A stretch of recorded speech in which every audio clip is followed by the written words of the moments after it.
Apocalipse capítulo 6, versículos de 1 a 8, os 4 primeiros selos, diz assim a palavra de Deus: Vi quando o Cordeiro abriu o primeiro dos 7 selos, e ouvi um dos 4 seres viventes dizendo, como se fosse voz de trovão: vem. Vi então, e eis um cavalo branco, e o seu cavaleiro com um arco, e foi-lhe dada uma coroa, e ele saiu vencendo para vencer. Quando abriu o segundo selo, ouvi o segundo ser vivente dizendo: vem. E saiu outro cavalo, vermelho, e o seu cavaleiro foi-lhe dado tirar a paz da terra, para que os homens se matassem uns aos outros. Também lhe foi dado uma grande espada. Quando abriu o terceiro selo, ouvi o terceiro ser vivente dizendo: vem. Então vi, e eis um cavalo preto, e o seu cavaleiro com a balança na mão. E ouvi uma como que voz no meio dos 4 seres viventes dizendo: uma medida de trigo por 1 denário, 3 medidas de cevada por 1 denário. Não danifiques o azeite e o vinho. Quando o Cordeiro abriu o 4º selo, ouvi a voz do 4º ser vivente dizendo: vem. E olhei, e eis um cavalo amarelo, e o seu cavaleiro, sendo este chamado Morte, e o inferno estava seguindo. E foi-lhe dado a autoridade sobre a 4ª parte da terra, para matar a espada, pela fome, pela mortandade e por meio das feras da terra. Oremos ao nosso Deus. Senhor Deus, Pai querido, em nome de Jesus, esteja com tua mão forte e poderosa, consolando as famílias enlutadas. Esteja abençoando, ó Deus, o esposo da nossa deputada que pedem as orações. Cuida dele, ó Deus, tenha misericórdia, haja poderosamente na vida dele. Permita, Senhor, que ele possa servir ao Senhor com integridade de coração. Cuida dele, ó Deus, em nome de Jesus. Esteja abençoando também todos os demais enfermos. Esteja abençoando, ó Deus, aqueles que não puderam vir, aqueles que estão nos acompanhando também pela internet. Que a graça bendita do Senhor seja sobre cada um. O Senhor tem todo o poder e agindo o Senhor ninguém pode impedir. E agora, Senhor, nós te pedimos de maneira especial que por meio do mesmo Espírito Santo que inspirou o apóstolo João na ilha de Patmos, esteja agora, Senhor, iluminando a nossa mente para tirarmos proveito da palavra santa. Seja conosco, ó Deus, dá-nos a reverência e a quietude necessárias para podermos tirar proveito da palavra santa. E ao sairmos daqui, saiamos transbordando de alegria e desejosos de colocar em prática a tua palavra. Fala, Deus, fala ao nosso coração, em o nome de Jesus, para a honra e glória de Jesus. Amém. Meus queridos irmãos, já há algum tempo, o propósito nosso com essas exposições no livro do Apocalipse é manter viva, manter operante a nossa fé no Cristo glorificado. É exatamente esse o grande propósito, o pano de fundo de todo o livro do Apocalipse.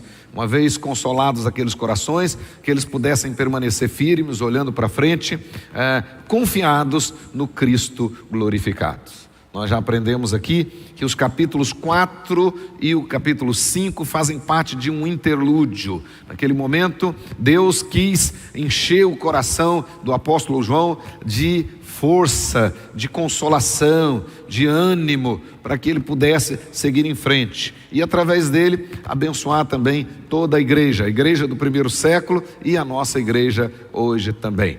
Por isso que por meio daqueles 2 capítulos, o 4 e o 5, Deus revela para João, ele leva João aos céus, à sala do controle, e ele consegue então ver que o leão venceu como cordeiro, e em virtude do seu sacrifício perfeito, do seu sacrifício eficaz, ele então recebe como rei agora o direito de abrir o livro, de desatar os selos, ou seja, o livro de todos os propósitos de Deus, do plano eterno de Deus, a respeito de toda a história da humanidade. E João agora com o coração consolado, e toda a igreja junto com João, todos os remidos na terra, agora podem em coro, podem fazer um coro com os seres celestiais, com os remidos nos céus e com toda a obra criada, declarando que Jesus Cristo é o leão da tribo de Judá, a raiz de Davi, o Cordeiro de Deus, que Ele é Senhor e Deus nosso, e é o único digno de receber toda a glória, toda a honra, todo o poder, toda a riqueza, sabedoria, força e louvor. Agora com o coração consolado, com o coração agora verdadeiramente exortado, fortalecido, encorajado, os remidos, eles não têm o que temer com a abertura dos selos, podem estar tranquilos, podem acompanhar a abertura dos selos com muita atenção. Não importa para os remidos agora de quantos juízos esteja repleto o rolo da história humana, os eleitos jamais passarão desapercebidos do amor e do cuidado daquele que governa todas as coisas. Então é exatamente isso que Deus quis mostrar para João e que Deus mostra para nós hoje. Na verdade ele diz, olha, muitas coisas difíceis virão, muitas coisas difíceis, e nós mesmos sofreremos muitas delas, mas vocês não precisam ficar atemorizados, podem continuar bem firmados, porque nenhum eleito vai passar desapercebido do amor e do cuidado daquele que venceu, que governa todas as coisas. O único digno já abriu o livro e de quebrar os selos. Portanto, essa é a nossa convicção. A despeito do que virá, nós temos a certeza de que em Cristo nós estamos seguros. E aqueles que foram eleitos e pelos quais Jesus morreu, eficazmente derramou o seu sangue, com o seu sangue nos libertou e nos constituiu povo exclusivo de Deus. Então Ele cuidará de nós em meio a todas essas lutas, a todas essas adversidades, a todas essas provas e tribulações. Esta é a convicção. Foi por isso que Deus abriu então esse interlúdio, capítulo 4 e capítulo 5, para fortalecer o coração de João e para fortalecer o coração daqueles que receberam essa carta originalmente e que estavam passando por muitas tribulações, e para também fortalecer o nosso coração hoje. Agora, preparados, nós podemos observar a abertura dos selos, a partir do capítulo 6. Então hoje nós iniciaremos nossos estudos sobre esta visão ainda do céu, né? A segunda visão, que começou no capítulo 4, que vai até o capítulo 16.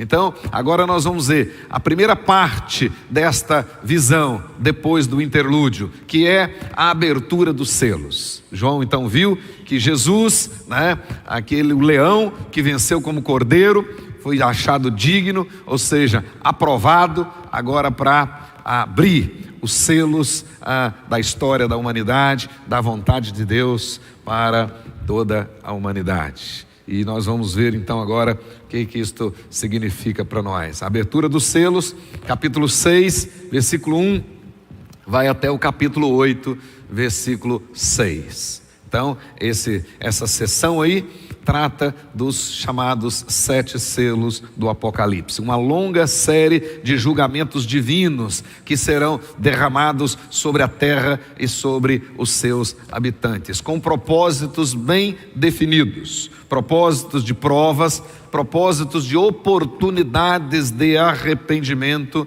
e propósitos de juízo. Entretanto, até lá o capítulo 8, no versículo 6, essa parte nós podemos ver aí os juízos de Deus, mas ainda recheado de misericórdia, ou seja, Deus ainda com o propósito de chamar as pessoas ao arrependimento. Então, a despeito das muitas lutas que esses selos representam, a despeito dos muitos sofrimentos, das muitas adversidades, das provas, das tribulações que esses selos representam, na verdade, Deus ainda está exercendo essa soberania com misericórdia, com graça, com o propósito de chamar muitos ainda ao arrependimento. É isso que nós vamos ver. Os selos, todos os 7 selos, eles têm paralelos lá com o discurso, com o sermão escatológico de Jesus. Mateus capítulo 24, versículos 3 até o versículo 31. Então, para entender bem, não somente os 4 primeiros selos, mas os 7 selos, essa sessão inteira até o capítulo 8, versículo 6, é muito importante que você estude também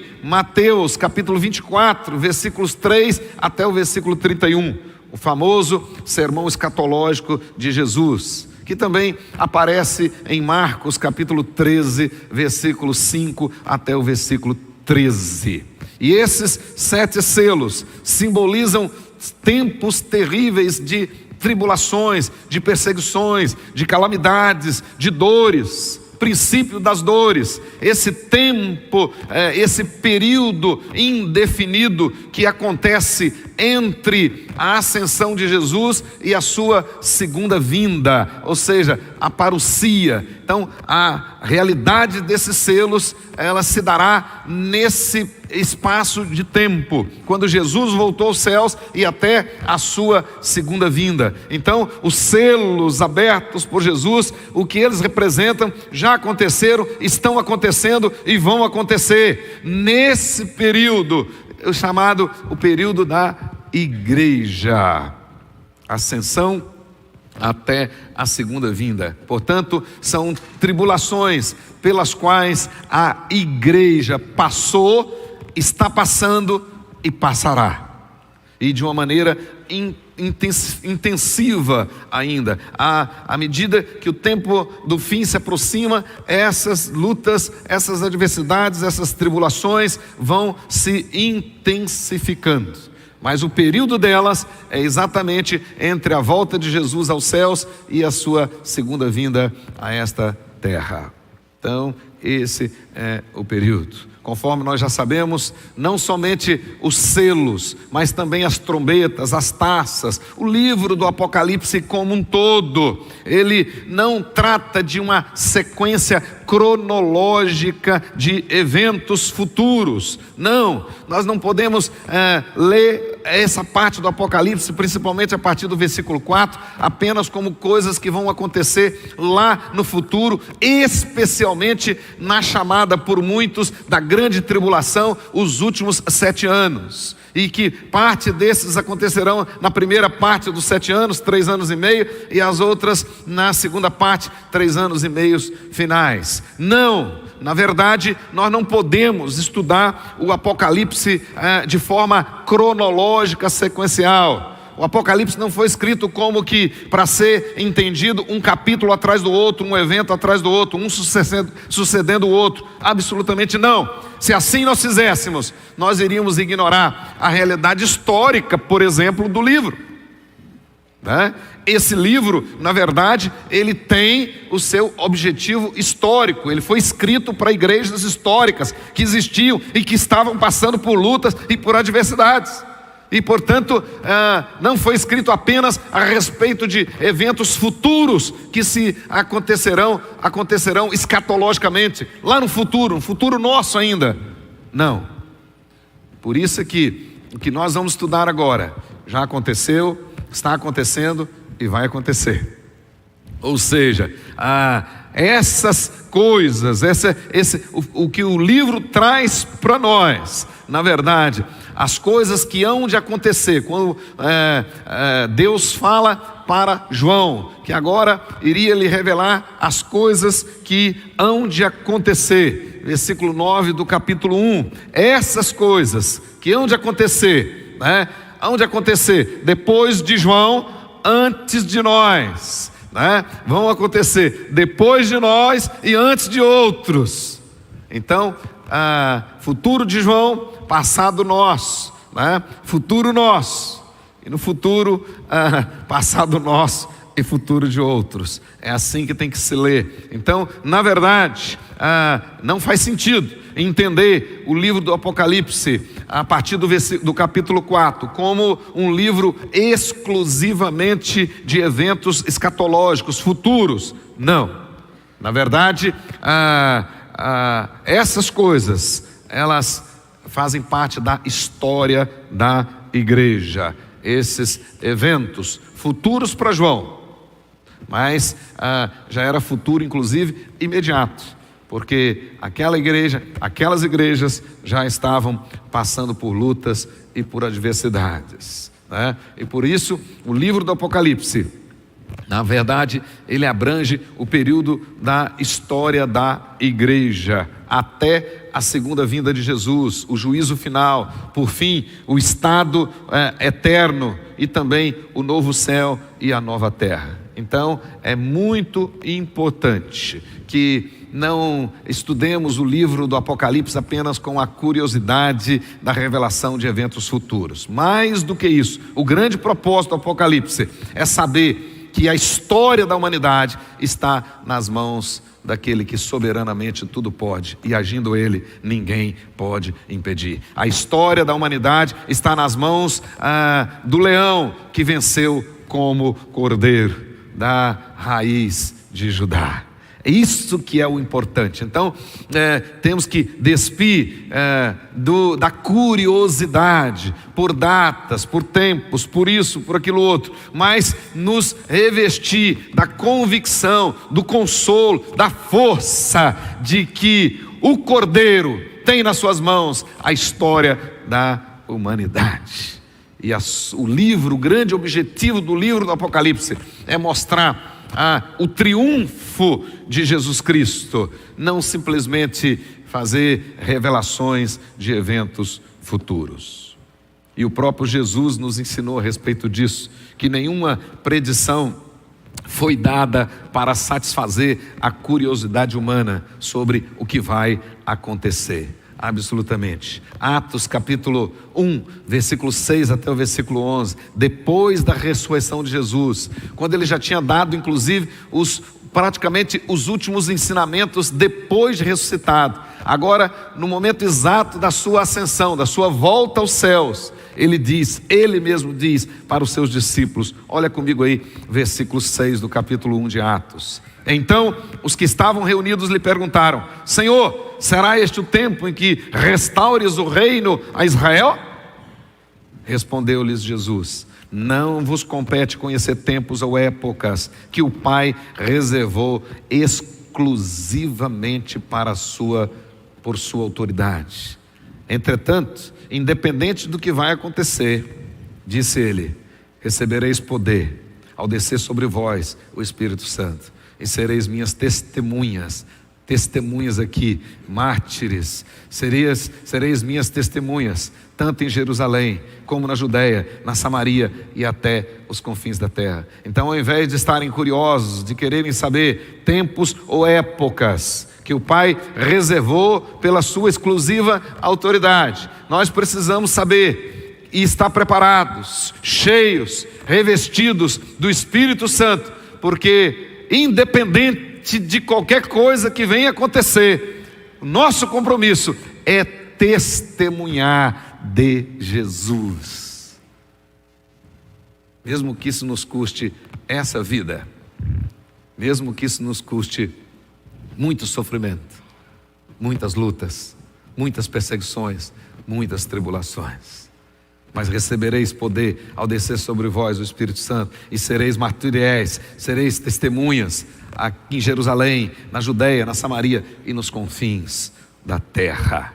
Dito estas palavras, foi Jesus elevado às alturas à vista deles, e uma nuvem o encobriu dos seus olhos. Verso 10, e estando eles com os olhos fitos no céu, enquanto Jesus subia, eis que 2 varões vestidos de branco se puseram ao lado deles, e lhes disseram: varões galileus, por que estáis olhando para as alturas? Esse Jesus, que dentre vós foi assunto aos céus, virá do modo como vistes subir. Enquanto isso, recebereis o poder, para serem minhas testemunhas. Então as coisas que estes 7 selos revelam para nós aconteceram, estão acontecendo e acontecerão neste período da volta de Jesus aos céus e da sua volta física, visível, naquele grande dia quando as trombetas soarem. Então, toda essa revelação, antes de satisfazer nossa curiosidade, na verdade, ela nos foi dada para consolar-nos, para nos instruir, para nos fortalecer, porque nós teremos que passar por essas lutas preditas aqui. A igreja vai passar por essa, e tem passado, já passou, está passando e continuar a passar. Nesse exato momento tem irmãos nossos, por causa da mesma fé que professamos, morrendo. Tem neste exato momento irmãos nossos em campos de concentração, neste exato momento, sofrendo. Tem neste exato momento irmãos nossos sendo espoliados, perdendo seus bens, por causa da fé em Cristo Jesus. Nesse exato momento. E nos dias desta carta, muitos estavam sofrendo. Nos dias dessa carta, muitos estavam passando por lutas e por adversidades. E o livro do Apocalipse foi escrito para socorrê-los naquelas lutas. Foi escrito como resposta de Deus aos sofrimentos que eles estavam passando. Eles estavam sofrendo por causa da fé e precisavam de uma resposta. E o livro vem exatamente para trazer a resposta de Deus. E a resposta de Deus é o seguinte: o leão que venceu como cordeiro, ele é o Senhor da história, e ele governa e controla todas as coisas, e os seus eleitos não passarão desapercebidos do seu amor, do seu cuidado, da sua provisão, da sua proteção. Essa é a certeza que tem que encher o nosso coração. Então, se cedo ou tarde, eu não sei, mas eu sei que Jesus virá, e é isso que importa. Ele virá, e virá do modo como aqueles irmãos nossos o viram subir. Ele virá. Então é isso que tem que encher o nosso coração. Hoje, especificamente, quero estudar com os irmãos os 4 primeiros selos. Os 4 primeiros selos, versículo 1 até o versículo 8 do capítulo 6.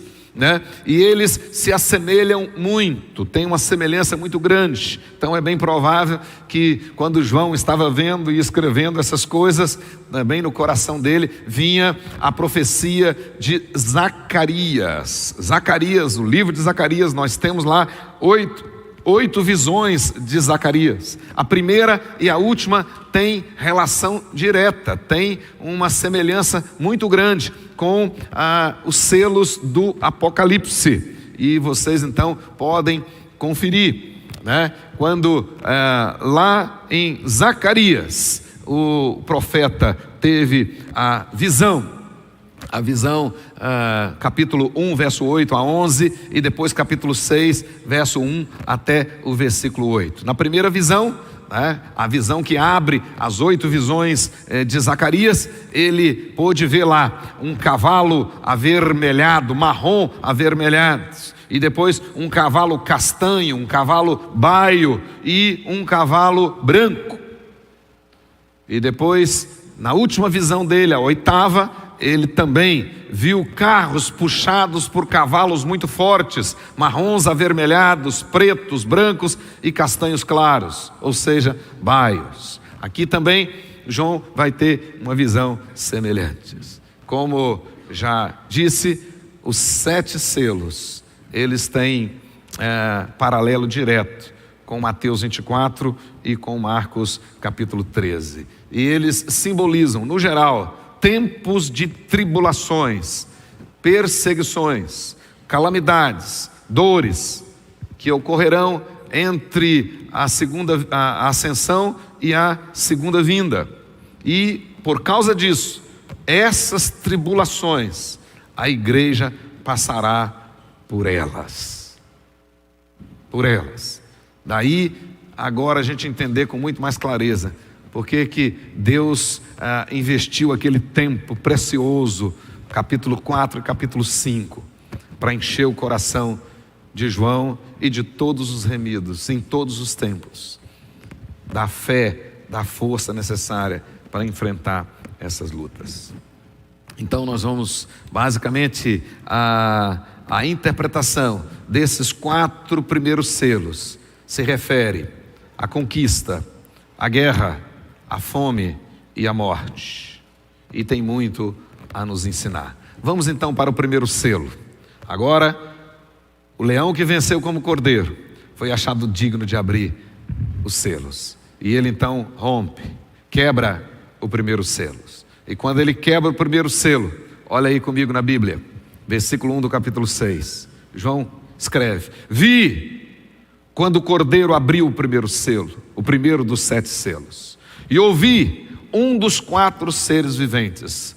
Nós já estudamos sobre os 4 seres viventes, dizendo como se fosse voz de trovão: vem. Verso 2: e eu vi, então, e eis um cavalo branco, e o seu cavaleiro, com um arco, e foi-lhe dada uma coroa, e ele saiu, vencendo para vencer. Numa tradução mais literal, e ele cavalgava como um vencedor determinado a vencer. Cavalo, meus queridos irmãos, em toda a Bíblia, é símbolo de força, né? E normalmente associado ao terror da guerra, da conquista. O branco, especialmente aqui no Apocalipse, está sempre associado à santidade celestial. Portanto, cavalo branco e o seu cavaleiro tende para essa interpretação. Entretanto, esses 2 versículos, 1 e 2, são 2 versículos muito difíceis de serem interpretados. Tem muitas diferenças de interpretações nesses 2 versículos. E dentre essas muitas diferenças, 4 delas se destacam. E uma, na minha visão e na visão dos teólogos reformados, absolutamente sem noção. Uma improvável, absolutamente improvável. Mas é muito discutida também, muitos outros grupos acabam aderindo a essa interpretação. Primeira delas, que nós consideramos de fato totalmente improvável, é de que esse cavalo branco e o seu cavaleiro é uma representação do anticristo. Do anticristo. Essa interpretação apresenta aqui o anticristo como um falso pacificador. A sua luz e a sua paz são falsas, mas elas são apresentadas para o mundo com grandes, estupendas vitórias. E por causa disso, seduzirá muitas e muitas, milhões e milhões de pessoas e muitas nações, e controlará o mundo inteiro. Então essa interpretação vê aqui no cavalo branco e o seu cavaleiro como sendo representação do anticristo. Consideramos essa interpretação improvável. As outras 3, a primeira delas, mostra o cavalo branco como conquistas militares. Tem muita probabilidade, com certeza. O cavalo branco, especialmente nos dias de João, era usado pelo rei vencedor, e o arco na mão do rei simbolizava o poderio militar. Então, depois de uma conquista, desfilava-se pelas cidades em carros puxados por cavalos brancos, e o rei erguendo o arco da vitória. Então, muitos estudiosos vão entender que esse cavalo branco aqui refere-se a conquistas militares. E essas conquistas militares estaria bem no contexto de provas, no contexto de adversidades, no contexto de sofrimentos, de dores, de muitas coisas dos demais selos. Por quê? Porque embora a guerra possa ter um vencedor, e esse vencedor desfile pelas ruas da capital, da cidade, com os seus cavalos brancos e com seus arcos, essas guerras deixam um rastro de destruição e de sofrimento muito grande. Por exemplo, a guerra que está em curso, né? Desde fevereiro de 2022, a guerra da Rússia com a Ucrânia, né? Ambos os lados escondem os números por suas estratégias militares, mas estudiosos e observadores desta guerra dizem que as baixas causadas por esta guerra, tanto de um lado quanto de outro, já chega a mais de 700 mil pessoas morreram. E mais, esses mesmos observadores dizem que a Ucrânia e os seus aliados já gastaram nessa guerra cerca de 44 bilhões de dólares. E que a Rússia tenha gastado já cerca de 86 bilhões de dólares. Portanto, mais de 120 bilhões de dólares. Certamente, alguém está ficando sem esse dinheiro. Porque ele está saindo de um lado e indo para o outro. E nós sabemos a tristeza, os sofrimentos. Quantos dos nossos, a Ucrânia é um país que tem maioria cristã.